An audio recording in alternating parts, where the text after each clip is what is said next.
मित्रों,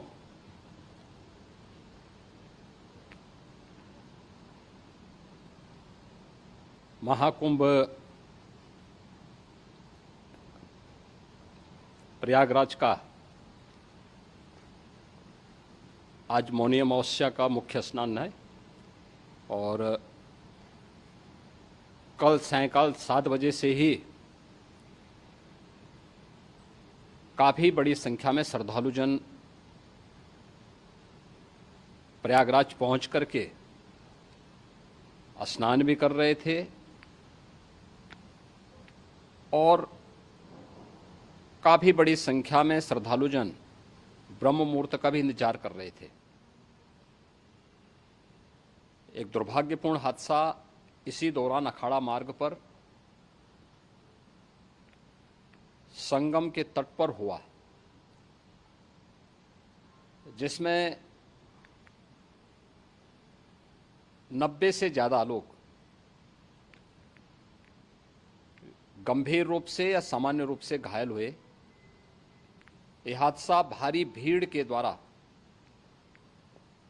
अखाड़ा मार्ग के बैरिकेडिंग्स को तोड़ने और उसके बाद उससे कूद करके जाने के कारण वहां पर हुआ है, जिसमें 30 के आसपास लोगों की दुखद मृत्यु हुई है। 36 घायलों का प्रयागराज में उपचार चल रहा है। शेष घायलों को उनके परिवार के सदस्य लेकर के चले गए हैं। घटना दुखद है,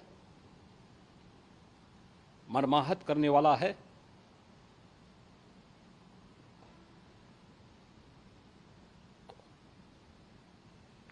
उन सभी परिजनों के प्रति हमारी पूरी संवेदना है। हम लोग रात्रि से ही लगातार प्रशासन के संपर्क में हैं। मेला प्राधिकरण, पुलिस प्रशासन, एनडीआरएफ, एसडीआरएफ,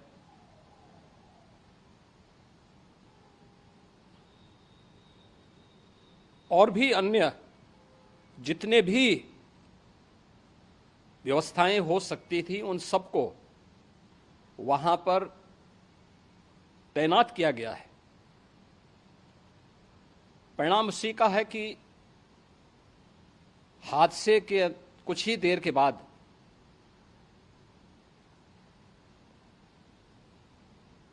राहत कार्य को ग्रीन कॉरिडोर बना करके प्रशासन ने, पुलिस ने, एनडीआरएफ और एसडीआरएफ के स्वयंसेवकों ने सभी लोगों को हॉस्पिटल तक पहुंचाने का काम किया है। लेकिन दुर्भाग्य से इस दौरान ये मौतें हुई हैं।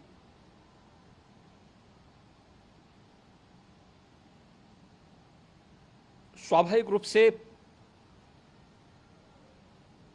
इन सब मुद्दों पर प्रश्न उठना स्वाभाविक भी है।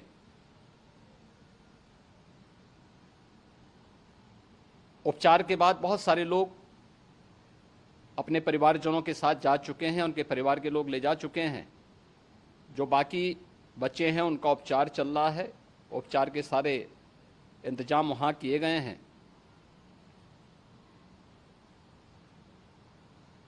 प्रेशर मौनी अमावस्या का ये मुख्य स्नान है महाकुंभ का, और बहुत ज़्यादा प्रेशर प्रयागराज में होने के कारण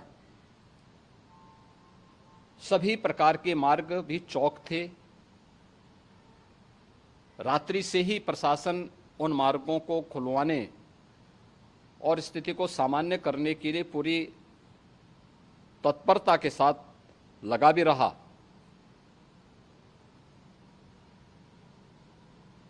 ये सभी घटनाओं के बाद, ये जो हादसा हुआ है, इस हादसा के बाद वहाँ पर अखाड़ों ने जो आज अमृत स्नान ब्रह्म मुहूर्त में 4 बजे से प्रारंभ होना था।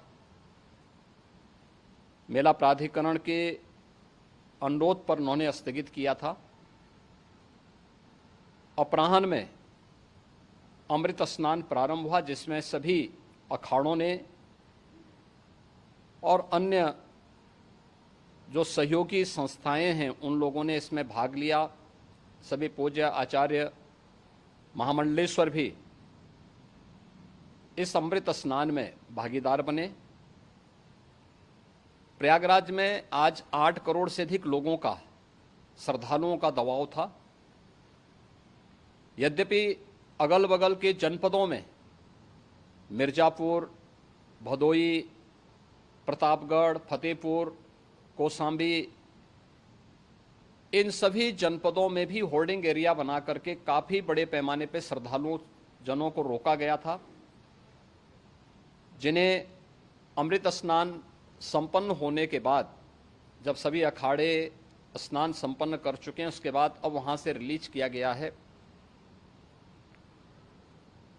इतना भारी दबाव ये पहली बार वहां पर देखने को मिला था, और जिसके बारे में हम लोगों ने पूरे इंतजाम करने के प्रयास भी किए गए थे।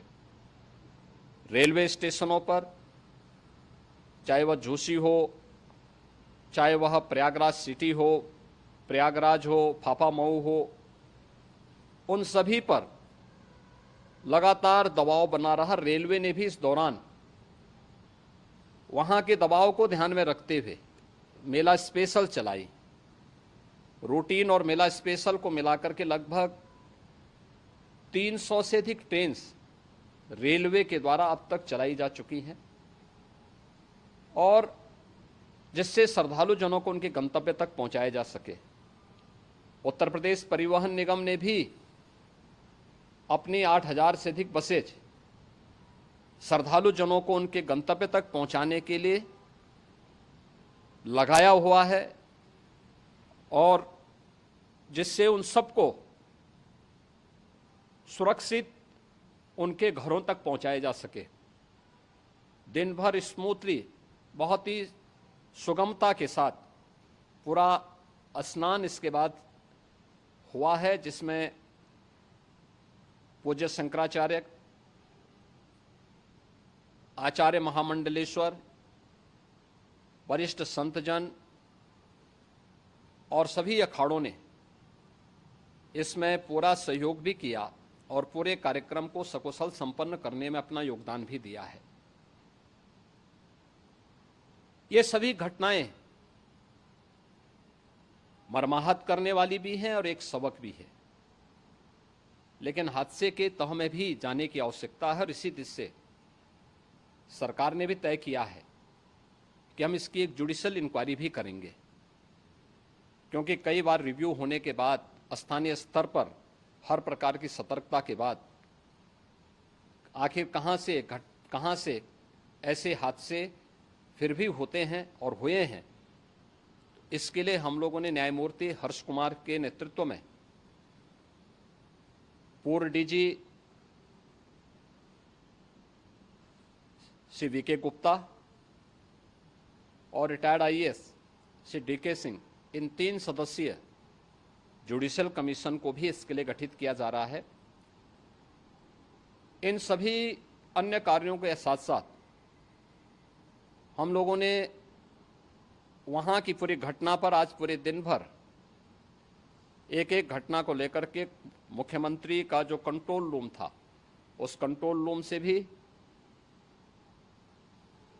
चीफ सेक्रेटरी के कंट्रोल रूम से भी, डीजीपी के कंट्रोल रूम से भी लगातार इन चीज़ों की मॉनिटरिंग की जाती रही।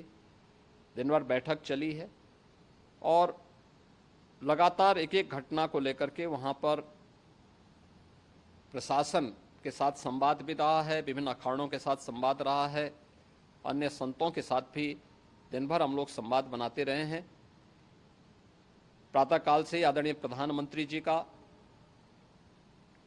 माननीय गृह मंत्री जी का, माननीय राष्ट्रीय अध्यक्ष जी का, अन्य तमाम केंद्रीय मंत्रियों का, माननीय रेल मंत्री जी का, प्रदेश की माननीय राज्यपाल महोदया का भी इस संबंध में बराबर आवश्यक दिशा निर्देश भी और मार्गदर्शन भी प्राप्त होता रहा।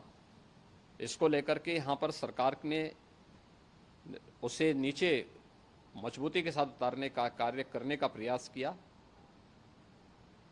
घटना अत्यंत दुखद है। मृतकों के प्रति मेरी विनम्र श्रद्धांजलि है। जितने भी मृतक के परिजन हैं, उन सभी परिवारजनों के प्रति जिन्होंने अपने परिवार के सदस्यों को खोया है, मेरी संवेदनाएं हैं। विनम्र श्रद्धांजलि उनके प्रति संवेदना मेरी है। और इस पूरी घटना की हम लोग न्यायिक जांच करवा करके इसकी तह में भी जाएंगे। इसके अलावा पुलिस के स्तर पर भी अलग से हम लोग इसकी एक अलग से भी जांच करवाएंगे कि आखिर कहां पे ऐसे हादसे किन कारणों से हुए हैं, क्योंकि पहले से इस बारे में हम लोग, हमारी रणनीति थी कि इतनी बड़ी संख्या में श्रद्धालु वहां पर आएंगे। मृतक के परिजनों के प्रति हम प्रदेश सरकार की तरफ से, जिन्होंने इस हादसे में अपने परिवार के सदस्यों को खोया है, वहां पर मेला प्राधिकरण के पास वो पूरी सूची है, उन लोगों ने उसको वहां पे जारी भी किया है। मैं उन सब के प्रति अपनी संवेदना भी व्यक्त करता हूं और परिवारजनों को हम प्रदेश सरकार की तरफ से 25-25 लाख रुपए की आर्थिक सहायता की घोषणा भी कर रहे हैं। और न्यायिक आयोग इस पूरे मामले को देख करके एक समय सीमा के अंदर राज्य सरकार को अपनी रिपोर्ट देगा और इसमें आने वाले समय में या आने वाले स्नान के लिए भी हम और कैसे व्यवस्था को और सुदृढ़ किया जा सकता है, इसके बारे में भी कल मुख्य सचिव और डीजीपी स्वयं एक बार प्रयागराज जाकर के उन सभी मुद्दों को देखेंगे। आवश्यकता पड़ती है तो फिर इसमें, यद्यपि आज प्रदेश सरकार के तमाम वरिष्ठ अधिकारियों को हम लोगों ने अलग अलग स्थानों पर वहां लगाया गया था और वे सभी पूरी तत्परता के साथ, प्रमुख सचिव नगर विकास वहीं थे, पीडब्ल्यूडी के प्रमुख सचिव भी वहीं पे थे, पावर कॉरपोरेशन के चेयरमैन भी वहीं पे मौजूद थे, जिन एक एक मुद्दों पर वहां पर वे लोग लगातार निगाह रखे हुए थे। लेकिन दुर्भाग्यपूर्ण घटना और ये मर्माहत करने वाली घटना है। मैं सभी उन पुण्य आत्माओं के प्रति अपनी विनम्र श्रद्धांजलि भी अर्पित करता हूँ।